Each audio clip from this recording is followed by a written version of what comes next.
বর্ষার বাকি এখনো ১.৫ মাস। তবে কালবৈশাখীর তাণ্ডব ও কয়েকদিনের ভারী বৃষ্টিতে নাজেহাল জনজীবন। একই সাথে বজ্রপাতে বাড়ছে আতঙ্ক। শুধু এপ্রিলেই এখন পর্যন্ত প্রাণ হারিয়েছেন অন্তত ২৫ জন। এই অবস্থায় বজ্রপাতের সময় নিরাপদ আশ্রয়ে থাকার পরামর্শ দিচ্ছেন আবহাওয়াবিদরা। তবে প্রশ্ন উঠছে, বজ্রপাত কেন হয়, আর এর থেকে বাঁচার জন্য করণীয় বা কী? আবহাওয়াবিদরা বলছেন, উষ্ণায়নের ফলে মেঘ তৈরির তীব্রতা বাড়ছে। পরিবেশ আগের তুলনায় উত্তপ্ত অবস্থা হতে শীতল অবস্থানে আসতে অনেক সময় নিচ্ছে। এতে বাষ্পায়ন বেশি ছড়াচ্ছে, বাড়ছে মেঘ তৈরির তীব্রতা। পরিণতিতে বাড়ছে বজ্রপাত। বাতাসে ঊর্ধ্বমুখী প্রবাহ যত দ্রুততর হয়, বজ্রপাত তত বেশি মাত্রায় হয়। পজিটিভ ও নেগেটিভ মেঘ থেকে বিদ্যুৎ সঞ্চালনকালে বজ্রের সৃষ্টি হয়। তখন মেঘের ভেতরে থাকা অক্সিজেন ও নাইট্রোজেন গ্যাসের সম্প্রসারণ ঘটে। লেস অয়েল অ্যাবজর্ব করে আপনার পরিবারকে রাখে হেলদি। ফুড গ্রেড ম্যাটেরিয়ালে তৈরি যমুনা কুকওয়্যার। এতে প্রচুর ঝলকানি দিয়ে পৃথিবীর বুকে আছড়ে পড়ে বজ্র। তখন এর সামনে মানুষ বা পশু পাখি যা পড়ে তারই নির্ঘাত মৃত্যু।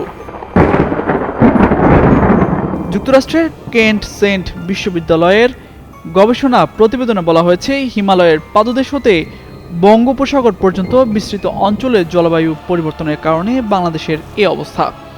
যুক্তরাষ্ট্রের ক্যালিফোর্নিয়া বিশ্ববিদ্যালয়েও এ নিয়ে একটি গবেষণা হয়েছে। বিশ্বের গড় তাপমাত্রা ১ ডিগ্রি সেলসিয়াস বাড়লে বজ্রপাত বাড়ে অন্তত ১৫%। বাংলাদেশের জন্য এটি ভয়ঙ্কর খবর। এর তীব্রতা বুঝে ২০১৬ সালের মে মাসে বজ্রপাতকে দুর্যোগ হিসেবে ঘোষণা করেছে দুর্যোগ ব্যবস্থাপনা ও ত্রাণ মন্ত্রণালয়। এখন প্রশ্ন উঠছে, বজ্রপাত থেকে বাঁচতে করণীয় কি? তালগাছেই কেন বা বেশি বজ্রপাত পড়ে? বিশ্লেষকদের মতে বজ্রপাত নিরোধক হিসেবে তালগাছ বেশি পরিচিত। এছাড়া বজ্রপাত সাধারণত উঁচু স্থানেই বেশি পড়ে, আর একটি তালগাছ সাধারণত ৯০ থেকে ১০০ ফুট উঁচু হয়। যে কারণে উঁচু গাছ হওয়ায় বজ্রপাত সরাসরি তালগাছের মাধ্যমে মাটিতে গিয়ে পরিবেশকে রক্ষা করে। বিশেষজ্ঞদের মতে তালগাছে কার্বনের স্তর বেশি থাকায় তা বজ্রপাত নিরোধে সহায়তা করে, কারণ তালগাছের বাকলে পুরু কার্বনের স্তর থাকে। তালগাছের উচ্চতা ও গঠনগত দিক থেকেও বজ্রপাত নিরোধে সহায়ক।